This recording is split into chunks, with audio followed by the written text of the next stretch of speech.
and welcome to a new installment of Differently Wired. Yeah, that's right. I'm back. I'm really sorry I haven't posted as much over the last year. I mean, we all know what 2020 was like. I got a new webcam that seems to be a decent quality. I'm trying out a few new things with how I do this, so I kind of want to get back in the groove and start posting videos again. And I figured the first one I would talk about is something that I've had percolating in this little noggin for some time, and which I'm sure a lot of people can relate to. I'm going to set the stage for you with the scene.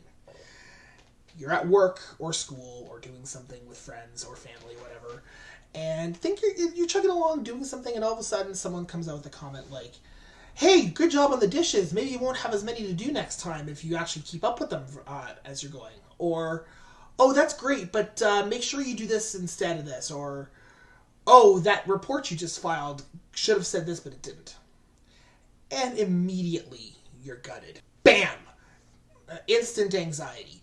Instant fight or flight instant seizing of every fiber of your being, and you're instantly ruined and spiraling down into an anxiety hellhole. Sound familiar? Well, dear friends, if it does, then there's a very good possibility you've been afflicted with what's something called rejection sensitivity. Rejection sensitivity tends to impact those of us on the autism spectrum and those with ADHD almost more than any other group. Though autistics and ADHDers are not necessarily the only ones who get it, and we're not necessarily guaranteed to have it. Like some people on the spectrum and who are ADHDers may not experience it, but statistically, we're more likely to than any other group.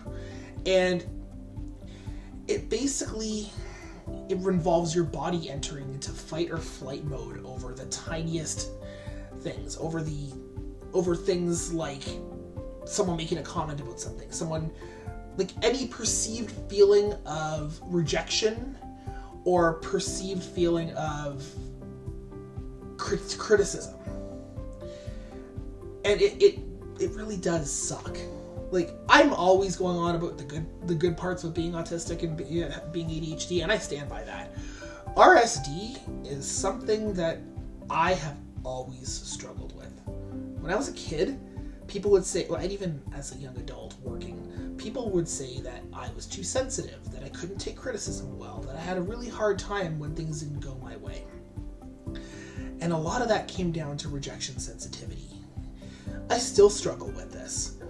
I remember when I was in grad school back in 2012, and I was working on my thesis towards the end of it. Classes were over, and basically summer start, I'm working a part-time job and doing my thesis, and I would so often do a lot of work, pour my heart and soul into it, send it into my professor, and then get it back full of red marks and criticisms. And that's good. That's what they should be doing. That's what you want as a writer, to get criticism to do your work better, right? Every red mark from my thesis supervisor felt like a stab through the heart, and I understood that that's not what it was. But that's what it felt like, because RSD is a fun thing to deal with. Oh yeah. I so often want to throw my hands up in frustration. And it wasn't just that. It was also things when I was younger with have teachers point out to me that I could have done this better, or was when someone points out that I'm not good at something, or rejection sensitivity is a real bitch. And for the longest time, I kind of felt like I was just broken or dumb, or I was too sensitive for it. For letting it bother me. I shouldn't be letting it bother me, but I did. And only when I learned in the last year or two what rejection sensitivity really was when I started to realize, oh my God, that's me. That's something that putting a name to it, much like with autism and ADHD in general and other neurodivergences, putting a name to it helps you quantify it and process it. So it's definitely been a journey for me coming to terms with RSD, but it is something that I think a lot of people who watching this video who are autistic or ADHD or other kind of neurodivergences will be intimately familiar with. And the thing is, there may not be a way to get rid of it because it's kind of a part of how your brain is wired, but there are definitely ways to mitigate it. I mean, therapy can help better identify rejection triggers that set you off. Talking to friends can help, and explaining your needs when you're communicating with your friends can help. Just knowing how to approach a situation, just knowing how to make sure you don't set off someone's RSD can help that person's RSD a great deal. And I mean, it also falls on you whenever you're offering criticism, no matter who it is.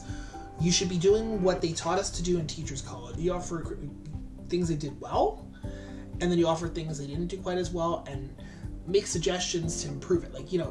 Don't be positive about it, because to someone with RSD, every rejection can feel like a complete disaster, and that's not. We know that that's not what it is, but it still feels that way.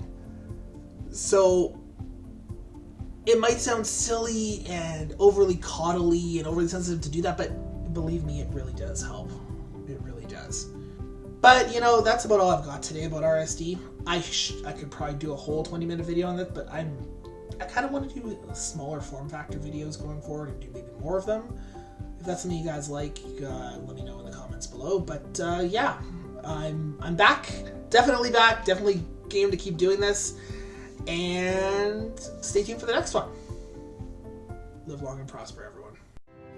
If you like this video and want to see more content by me at Differently Wired, remember to like, subscribe, and share this video on all social media. Also, you can find a link to my Patreon down below, and I'd really love if you continue to support me. You guys rock, like I said, and I really look forward to making more content for you guys. So until next time, keep it neurodivergent, folks.